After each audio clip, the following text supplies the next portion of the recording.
Boys and girls.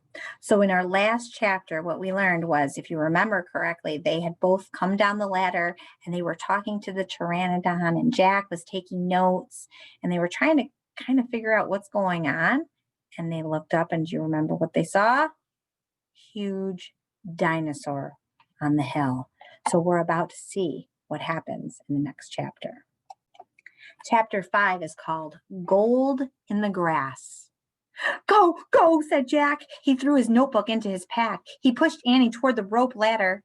Bye, Henry, she said. Go, said Jack, and he gave Annie a big push. Quit it, she said. But she started up the ladder. Jack scrambled after her. They tumbled into the treehouse. They were panting as they looked out the window at the dinosaur. He was standing on the hilltop, eating flowers off a tree.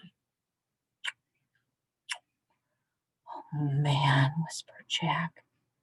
We are in a long time ago. The dinosaur looked like a huge rhinoceros, only he had 3 horns instead of 1. Maybe some of you are thinking about what kind of dinosaur that might be. 2 long ones above his eyes and 1 on his nose. He had a big shield-like thing behind his head.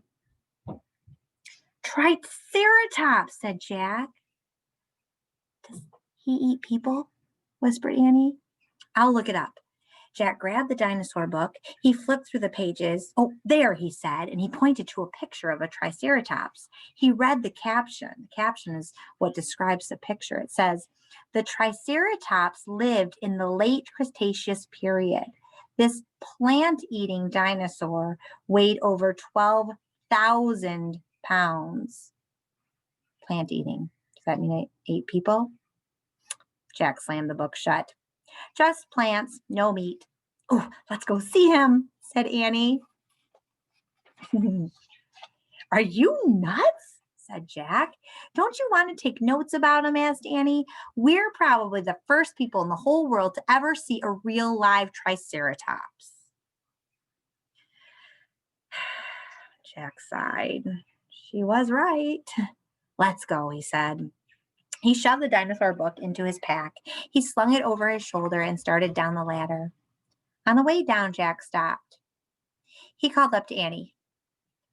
Just promise me you won't pet him. I promise. Promise me you won't kiss him. I promise. Promise me you won't talk to him. I promise. Promise me you won't. Go, go, she said. Jack went. Annie followed. When they stepped off the ladder, the pteranodon gave them a kind look. Annie blew a kiss at him. Be back soon, Henry, she said cheerfully.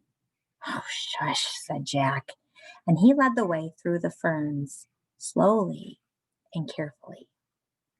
When he reached the bottom of the hill, he kneeled behind a fat bush. Annie knelt beside him and started to speak. Jack held a finger to his lips. Annie made a face. Jack peeked out at the Triceratops. The dinosaur was incredibly big, bigger than a truck. He was eating the flowers off a magnolia tree.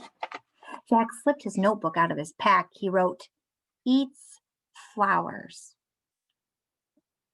Annie nudged him. He ignored her. He studied the Triceratops. Again, he wrote, eats slowly. Annie nudged him hard. Jack looked at her. Annie pointed to herself. She walked her fingers through the air. She pointed to the dinosaur, and she smiled. Was she teasing? What's she telling him? She waved at Jack. Jack started to grab her, but she laughed and jumped away. She fell into the grass in full view of the Triceratops. Get back, whispered Jack. Too late. The big dinosaur had spotted Annie. He gazed down at her from the hilltop. Half a magnolia flower was sticking out of his mouth. Oops, said Annie. Get back, Jack shouted at her. Oh, come on, he looks nice, Jack. Nice? Watch out for his horns, Annie. No, he's nice, Jack. Nice? But the Triceratops just gazed calmly down at Annie. Then he turned and loped away down the side of the hill. Bye, said Annie.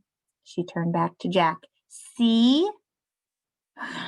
Jack grunted, but he wrote in his notebook. Nice. Now you can see there's the Triceratops. Come on, let's look around some more, said Annie. As Jack started after Annie, he saw something glittering in the tall grass. He reached out and picked it up. A medallion. A gold medallion. Do you know what a medallion is? It's kind of like a medal, like that you would wear around your neck, but it's just that one part of it. And there it is, the gold medallion. And look at the picture. Do you see what's on it? Do you remember what that letter is? A letter was engraved on the medallion. A fancy M. Oh man, someone came here before us, Jack said softly. And that's the end of the chapter. Next time we read, we're going to read Dinosaur Valley. So I want you to think about this. Someone, a person has been there before, because dinosaurs probably weren't making medallions and coins and things, which means maybe they're not alone. Maybe there's someone else there. I really don't know. We'll have to wait next time to find out.